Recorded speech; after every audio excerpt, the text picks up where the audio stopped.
ನಗರಾಭಿವೃದ್ಧಿ.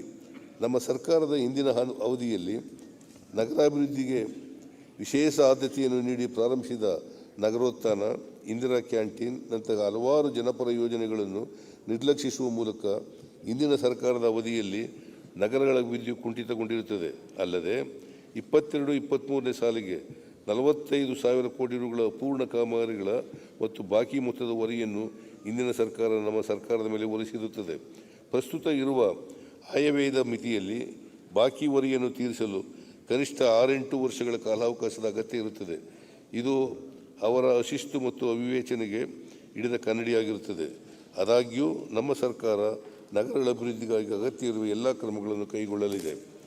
ಬೆಂಗಳೂರು ನಗರದ ಮೂಲಸೌಕರ್ಯ ಅಭಿವೃದ್ಧಿಗಾಗಿ Amrut Nagarotthana, high density corridor, white topping ರಸ್ತೆ, ತ್ಯಾಜ್ಯ ನಿರ್ವಹಣೆ, ರಾಜಕಾಲುವೆಗಳ ತೆರವು ಮತ್ತು ದುರಸ್ತಿ, ರಸ್ತೆ ಗುಂಡಿ ಮುಚ್ಚುವುದು ಮತ್ತಿತರ ಹಲವಾರು ಪ್ರಗತಿಯಲ್ಲಿರುವ ಯೋಜನೆಗಳಿಗೆ ಪ್ರಸ್ತುತ 12,000 ಕೋಟಿಗಳಿಗೂ ಹೆಚ್ಚು ಮೊತ್ತ ವ್ಯಯಿಸಲಾಗುತ್ತಿದೆ. ಇದಲ್ಲದೆ ಸಂಚಾರ ದಟ್ಟಣೆ ನಿವಾರಣೆಗಾಗಿ 30,000 ಕೋಟಿ ರುಗಳಿಗೂ ಹೆಚ್ಚಿನ ಅಂದಾಜು ವೆಚ್ಚದಲ್ಲಿ ನಮ್ಮ ಮೆಟ್ರೋ ಹಾಗೂ ಬೆಂಗಳೂರು ಉಪನಗರ ರೈಲು ಯೋಜನೆ ಜಾರಿಗೊಳಿಸಲಾಗುತ್ತಿದೆ. ಈ ಯೋಜನೆಗಳು ಪೂರ್ಣಗೊಳ್ಳಲು 5 ವರ್ಷಗಳ ಕಾಲಾವಕಾಶ ಅಗತ್ಯ ಇದೆ. ಇಷ್ಟು ಬೃಹತ್ ಮೊತ್ತದ ಕಾಮಗಾರಿಗಳು ಅನುಷ್ಠಾನಗೊಳ್ಳುತ್ತಿದ್ದರೂ ಇಂದಿನ ಸರ್ಕಾರದ ಮಿತಿ ಮೀರಿದ ಭ್ರಷ್ಟಾಚಾರ ಹಾಗೂ ಅಸಮರ್ಪಕ ನಿರ್ವಹಣೆಯ ಕಾರಣದಿಂದ ನಗರದ ಮೂಲಸೌಕರ್ಯಗಳಲ್ಲಿ ಗಮನಾರ್ಹ ಬದಲಾವಣೆ ಕಂಡುಬಂದಿರುವುದಿಲ್ಲ.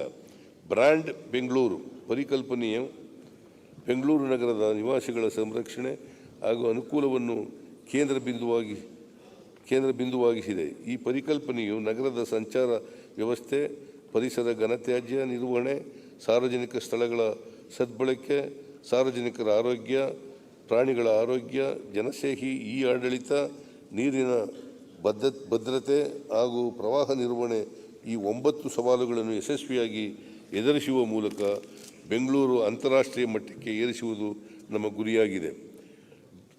ಬೃಹತ್ ಬೆಂಗಳೂರು ಮಹಾನಗರ ಪಾಲಿಕೆ ವ್ಯಾಪ್ತಿಯಲ್ಲಿನ 20 ತ್ಯಾಜ್ಯ ನೀರು ಸಂಸ್ಕರಣಾ ಘಟಕಗಳನ್ನು ಮೇಲ್ದರ್ಜೆಗೇರಿಸಲು 1,411 ಕೋಟಿ ರು ಮೊತ್ತದ ಯೋಜನೆಗಳಿಗಾಗಿ ಬೆಂಗಳೂರು ನೀರು ಸರಬರಾಜು ಮತ್ತು ಒಳಚರಂಡಿ ಮಂಡಳಿಯ ಸ್ವಂತ ಸಂಪನ್ಮೂಲದಿಂದ ಅನುಷ್ಠಾನಗೊಳಿಸಲು ಅನುಮೋದನೆ ನೀಡಿದ್ದು, ಮಾರ್ಚ್ 2026 ಒಳಗೆ ಪೂರ್ಣಗೊಳಿಸಲು ಯೋಜಿಸಲಾಗಿದೆ.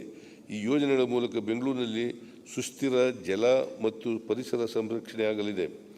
ನೈಋತ್ಯ ರೈಲ್ವೆ ಇಲಾಖೆಯವರು ಬೈಯಪ್ಪನಹಳ್ಳಿ ಪ್ರದೇಶದಲ್ಲಿ ನಿರ್ಮಿಸಿರುವ ಸರ್ ಎಂ ವಿಶ್ವೇಶ್ವರಯ್ಯ ಟರ್ಮಿನಲ್ ಅನ್ನು ತಲುಪಲು ಸರಿಯಾದ ಮೆಟ್ರೋ ಮತ್ತು ರಸ್ತೆಗಳ ಸಂಪರ್ಕ ಇಲ್ಲದೆ ಇರುವುದರಿಂದ ಲಕ್ಷಾಂತರ ಪ್ರಯಾಣಿಕರಿಗೆ ಅನಾನುಕೂಲ ಹಾಗೂ ಸಂಚಾರ ದಟ್ಟಣೆಗೆ ಕಾರಣವಾಗಿದೆ.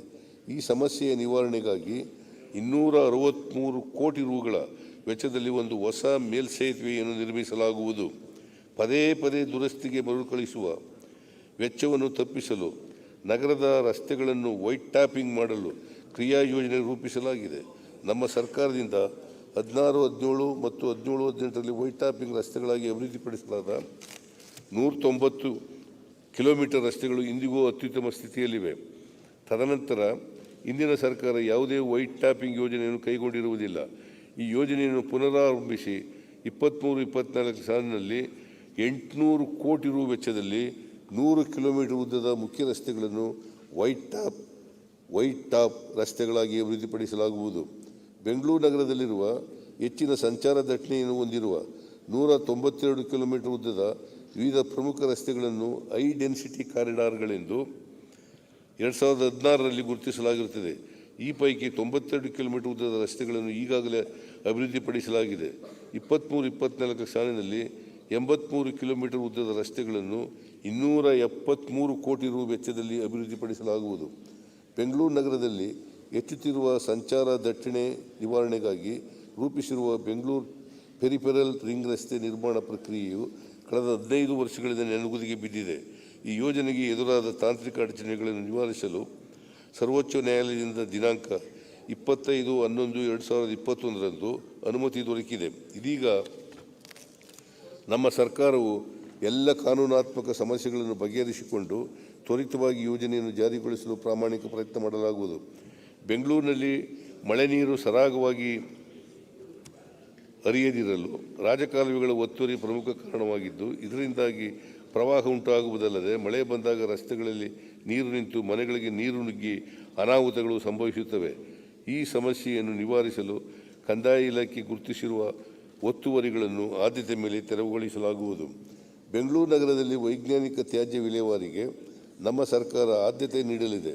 ಬೆಂಗಳೂರು ನಗರದ 97 ಲಕ್ಷ ಟನ್ನಷ್ಟು ಹಳೆಯ ತ್ಯಾಜ್ಯವನ್ನು ಜೈವಿಕ ಗಣಿಗಾರಿಕೆ ಮತ್ತು ಜೈವಿಕ ಪರಿಹಾರದ ಮೂಲಕ ಸಂಸ್ಕರಿಸಲಾಗುವುದು ಮತ್ತು ಮುಂದಿನ 5 ವರ್ಷಗಳ ಅವಧಿಯಲ್ಲಿ ಇಂತಹ 256 ಎಕರೆ ಭೂಮಿಯನ್ನು ಉದ್ಯಾನವನಗಳನ್ನಾಗಿ ಪರಿವರ್ತಿಸಲಾಗುವುದು.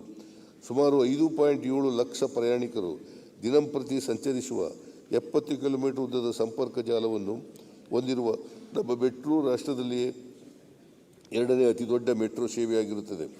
2024ರ ಅಂತ್ಯದ ವೇಳೆಗೆ ಬೈಯಪ್ಪನಹಳ್ಳಿಯಿಂದ ಕೃಷ್ಣರಾಜಪುರದವರೆಗೆ, ಕೆಂಗೇರಿಯಿಂದ ಚೆಲಘಟ್ಟದವರೆಗೆ, ನಾಗಸಂದ್ರದಿಂದ ಮಾದಾವರದವರೆಗೆ, RV ರಸ್ತೆಯಿಂದ ಬೊಮ್ಮಸಂದ್ರದವರೆಗೆ ಒಟ್ಟು 27 ಕಿಲೋಮೀಟರ್ಗಳ ನೂತನ ಮಾರ್ಗಗಳನ್ನು ಪ್ರಾರಂಭಿಸಲಾಗುವುದು. ಮುಂದಿನ 3 ವರ್ಷಗಳಲ್ಲಿ ಈಗಿರುವ 70 ಕಿಲೋಮೀಟರ್ನ ಸಂಪರ್ಕ ಜಾಲವನ್ನು 176 ಕಿಲೋಮೀಟರ್ಗೆ ವಿಸ್ತರಿಸುವ ಮೂಲಕ ಮೆಟ್ರೋ ಕಾರ್ಯಾಚರಣೆಯ ಸಂಪರ್ಕ ಜಾಲವನ್ನು 2.5 ಪಟ್ಟು ಹೆಚ್ಚಿಸಲಾಗುವುದು. ಪ್ರಗತಿಯಲ್ಲಿರುವ ಏರ್ಪೋರ್ಟ್ ಲೈನ್ ಕಾಮಗಾರಿಯನ್ನು ಪೂರ್ಣಗೊಳಿಸಿ 2026ರಲ್ಲಿ ಕಾರ್ಯಾರಂಭ ಮಾಡಲಾಗುವುದು. ಇದಲ್ಲದೆ ಮೆಟ್ರೋ 3ನೇ ಹಂತದಡಿ ಅಂದಾಜು 16,328 ಕೋಟಿ ರು ವೆಚ್ಚದಲ್ಲಿ ಕೆಂಪಾಪುರದಿಂದ JP ನಗರದ 4ನೇ ಹಂತದವರೆಗೆ ಮತ್ತು ಹೊಸಹಳ್ಳಿಯಿಂದ ಕಡಬ ಗೆರೆವರೆಗಿನ ಪಶ್ಚಿಮ ORR ಮಾರ್ಗವನ್ನು ಒಳಗೊಳ್ಳುವಂತಹ 45 ಕಿಲೋಮೀಟರ್ ಉದ್ದದ ಮಾರ್ಗದ ವಿಸ್ತೃತ ಯೋಜನೆಯನ್ನು ವರದಿಯನ್ನು ಕೇಂದ್ರ ಸರ್ಕಾರಕ್ಕೆ ಅನುಮೋದನೆಗಾಗಿ ಸಲ್ಲಿಸಲಾಗಿದೆ. ಅಷ್ಟೇ ಅಲ್ಲದೆ 15,000 ಕೋಟಿ ಅಂದಾಜು ವೆಚ್ಚದ ಹೆಬ್ಬಾಳದಿಂದ ಸರ್ಜಾಪುರದವರೆಗಿನ 37 ಕಿಲೋಮೀಟರ್ ಉದ್ದದ ಯೋಜನೆಯನ್ನು ಪ್ರಸಕ್ತ ಸಾಲಿನಲ್ಲಿ ಕೇಂದ್ರ ಸರ್ಕಾರಕ್ಕೆ ಅನುಮೋದನೆಗಾಗಿ ಸಲ್ಲಿಸಲಾಗಿದೆ. ಬೆಂಗಳೂರು ನಗರದ ಸುಗಮ ಸಂಚಾರಕ್ಕೆ ಪೂರಕವಾಗಿ ರೂಪಿಸಲಾಗಿರುವ ಬೆಂಗಳೂರು ಉಪನಗರ ರೈಲು ಯೋಜನೆಯನ್ನು ಜಾರಿಗೊಳಿಸಲು ಡಬಲ್ ಇಂಜಿನ್ ಎಂದು ಹೇಳಿಕೊಳ್ಳುವ ಇಂದಿನ ಸರ್ಕಾರವು ವಿಫಲವಾಗಿದೆ. ಈ ಯೋಜನೆಯ ಒಟ್ಟು ಮೊತ್ತ 15,767 ಕೋಟಿ ರುಗಳಾಗಿದ್ದು, ಕೇಂದ್ರ ಸರ್ಕಾರದ ಪಾಲು 3,242 ಕೋಟಿ ರುಗಳು, ರಾಜ್ಯ ಸರ್ಕಾರದ ಪಾಲು 5,087 ಕೋಟಿ ರುಗಳು ಮತ್ತು ಸಾಲದ ಮೊತ್ತ 7,438 ಕೋಟಿ ರುಗಳಾಗಿರುತ್ತದೆ. ಸದರಿ ಯೋಜನೆಗೆ ಈವರೆಗೂ ಕೇಂದ್ರ ಸರ್ಕಾರವು 500 ಕೋಟಿ ರುಗಳನ್ನು ಬಿಡುಗಡೆ ಮಾಡಿದ್ದು, ರಾಜ್ಯ ಸರ್ಕಾರದಿಂದ 660 ಕೋಟಿ ರುಗಳನ್ನು ಬಿಡುಗಡೆ ಮಾಡಲಾಗಿರುತ್ತದೆ. ಪ್ರಸ್ತುತ ಸಾಲಿನಲ್ಲಿ ಈ ಯೋಜನೆಗೆ ರಾಜ್ಯ ಸರ್ಕಾರವು 1,000 ಕೋಟಿ ರುಗಳನ್ನು ಒದಗಿಸಲಾಗಿದೆ. ಪಾರಂಪರಿಕ ಮತ್ತು ತ್ಯಾಜ್ಯದ ಸಮರ್ಪಕ ನಿರ್ವಹಣೆ ಹಾಗೂ ಒಳಚರಂಡಿ ನೀರು ಸಂಸ್ಕರಿಸುವ ಆಧುನಿಕ ಪದ್ಧತಿಗಳನ್ನು ಅಳವಡಿಸುವ ಮೂಲಕ ನದಿಗಳು ಮತ್ತು ಕೆರೆಗಳಿಗೆ ಹರಿಯುವ ಮಾಲಿನ್ಯ ನಿಯಂತ್ರಿಸಲು 1,250 ಕೋಟಿ ರು ವೆಚ್ಚದಲ್ಲಿ ಬೆಂಗಳೂರಿನಲ್ಲಿ ಮತ್ತು ಇತರೆ ಪಟ್ಟಣಗಳಲ್ಲಿ 2,150 ಕೋಟಿ ರು ವೆಚ್ಚದಲ್ಲಿ ಒಟ್ಟಾರೆ 3,400 ಕೋಟಿ ರುಗಳ ಅನುದಾನದಲ್ಲಿ ಕಾಮಗಾರಿಗಳನ್ನು ಕೈಗೆತ್ತಿಕೊಳ್ಳಲಾಗುವುದು. ಕೇಂದ್ರ ಪುರಸ್ಕೃತ ಸ್ವಚ್ಛ ಭಾರತ 2 ಯೋಜನೆಯನ್ನು ವೆಚ್ಚ ಹಂಚಿಕೆ ಆಧಾರದ ಜಾರಿಗೊಳಿಸಿದ್ದು, BBMP ಸೇರಿದಂತೆ ರಾಜ್ಯದ 314 ನಗರ ಸ್ಥಳೀಯ ಸಂಸ್ಥೆಗಳಿಗೆ ಒಟ್ಟು 4,500 ಕೋಟಿ ರುಗಳ ಕ್ರಿಯಾಯೋಜನೆಗೆ ಅನುಮೋದನೆ ದೊರೆತಿದೆ. ಇದರಲ್ಲಿ ಕೇಂದ್ರ ಸರ್ಕಾರದ ಪಾಲು 1,900 ಕೋಟಿ ರು ಮತ್ತು ರಾಜ್ಯ ಹಾಗೂ ನಗರ ಸ್ಥಳೀಯ ಸಂಸ್ಥೆಗಳ ಪಾಲು 2,600 ಕೋಟಿ ರುಗಳಾಗಿವೆ. ಈ ಯೋಜನೆಯಲ್ಲಿ ಸುಸ್ಥಿರ ಘನತ್ಯಾಜ್ಯ ನಿರ್ವಹಣೆ ಮತ್ತು ಬಳಸಿದ ನೀರಿನ ನಿರ್ವಹಣೆ ಕಾಮಗಾರಿಗಳನ್ನು ಕೈಗೆತ್ತಿಕೊಳ್ಳಲಾಗುವುದು. ಕೇಂದ್ರ ಪುರಸ್ಕೃತ ಅಮೃತ್ 2 ಯೋಜನೆಯಡಿ ರಾಜ್ಯದ 1 ಲಕ್ಷಕ್ಕಿಂತ ಕಡಿಮೆ ಜನಸಂಖ್ಯೆ ಇರುವ 287 ಪಟ್ಟಣಗಳಲ್ಲಿ ನೀರು ಸರಬರಾಜು ಮತ್ತು ಜಲಮೂಲಗಳ ಸಂರಕ್ಷಣೆ ಕಾಮಗಾರಿ ಕೈಗೊಳ್ಳಲು 9,230 ಕೋಟಿ ರುಗಳ ಮೊತ್ತದಲ್ಲಿ ಯೋಜಿಸಲಾಗಿದೆ. ಈ ಅನುದಾನದಲ್ಲಿ ಕೇಂದ್ರ ಸರ್ಕಾರದ ಪಾಲು 4,615 ಕೋಟಿ ರುಗಳು, ರಾಜ್ಯ ಸರ್ಕಾರ ಹಾಗೂ ನಗರ ಸ್ಥಳೀಯ ಸಂಸ್ಥೆಗಳ ಪಾಲು 4,612 ಕೋಟಿ ರುಗಳಾಗಿರುತ್ತದೆ. ಪ್ರಸಕ್ತ ಸಾಲಿನಲ್ಲಿ ಈ ಯೋಜನೆಗೆ ಒಟ್ಟು 800 ಕೋಟಿ ರುಗಳನ್ನು ಒದಗಿಸಲಾಗಿದೆ. ನಮ್ಮ ಸರ್ಕಾರದ ಇಂದಿನ ಅವಧಿಯಲ್ಲಿ ಜಾರಿಗೆ ತಂದ ಇಂದಿರಾ ಕ್ಯಾಂಟೀನ್ ಯೋಜನೆಯು ನಗರ ಪ್ರದೇಶಗಳಲ್ಲಿ ಬಡವರು ಹಾಗೂ ಶ್ರಮಿಕರಿಗೆ ಅತ್ಯಂತ ಕಡಿಮೆ ದರದಲ್ಲಿ ಊಟ ಉಪಹಾರ ಒದಗಿಸುವ ಮೂಲಕ ಅವರ ನೆಮ್ಮದಿಗೆ ಕಾರಣವಾಗಿತ್ತು. ಆದರೆ ಇಂದಿನ ಸರ್ಕಾರ ವಿವಿಧ ನೆಪ ಒಡ್ಡಿ ಈ ಯೋಜನೆಯನ್ನು ಸ್ಥಗಿತಗೊಳಿಸಿ ಬಡವರ ವಿರೋಧಿ ಕ್ರಮವನ್ನು ಅನುಸರಿಸಿತು. ಇದೀಗ ಮೊದಲನೇ ಹಂತದಲ್ಲಿ ಹೊಸ ಮೆನುವಿನೊಂದಿಗೆ ಇಂದಿರಾ ಕ್ಯಾಂಟೀನ್ ಯೋಜನೆಯನ್ನು ಬಿಬಿಎಂಪಿ ಹಾಗೂ ರಾಜ್ಯದ ನಗರ ಸ್ಥಳೀಯ ಸಂಸ್ಥೆಗಳಲ್ಲಿ ಪುನರಾರಂಭ ಮಾಡಲಾಗುವುದು. ಎರಡನೇ ಹಂತದಲ್ಲಿ ಎಲ್ಲ ಹೊಸ ಪಟ್ಟಣಗಳಲ್ಲಿ ಮತ್ತು ಬಿಬಿಎಂಪಿ ಹೊಸ ವಾರ್ಡ್ಗಳಲ್ಲಿ ಈ ಯೋಜನೆಯನ್ನು ವಿಸ್ತರಿಸಲಾಗುವುದು. ಪ್ರಸಕ್ತ ಸಾಲಿನಲ್ಲಿ ಇಂದಿರಾ ಕ್ಯಾಂಟೀನುಗಳ ದುರಸ್ತಿ, ನವೀಕರಣ ಹಾಗೂ ನಿರ್ವಹಣೆಗೆ ರಾಜ್ಯ ಸರ್ಕಾರವು 100 ಕೋಟಿ ರು ಒದಗಿಸಲಿದೆ. ತ್ಯಾಜ್ಯ ಸಂಗ್ರಹಣೆ ಮತ್ತು ಸಂಸ್ಕರಣೆಯನ್ನು ಹೆಚ್ಚು ವೈಜ್ಞಾನಿಕವಾಗಿ ಮತ್ತು ಸುಸ್ಥಿರ ರೀತಿಯಲ್ಲಿ ವಿಲೇವಾರಿ ಮಾಡಲು ಬೆಂಗಳೂರು ಘನತ್ಯಾಜ್ಯ ನಿರ್ವಹಣಾ ಸಂಸ್ಥೆಯು ಪರಿಣಾಮಕಾರಿ ಕಾರ್ಯಾಚರಣೆಗಾಗಿ 100 ಕೋಟಿ ರುಗಳನ್ನು ಒದಗಿಸಲಾಗುವುದು.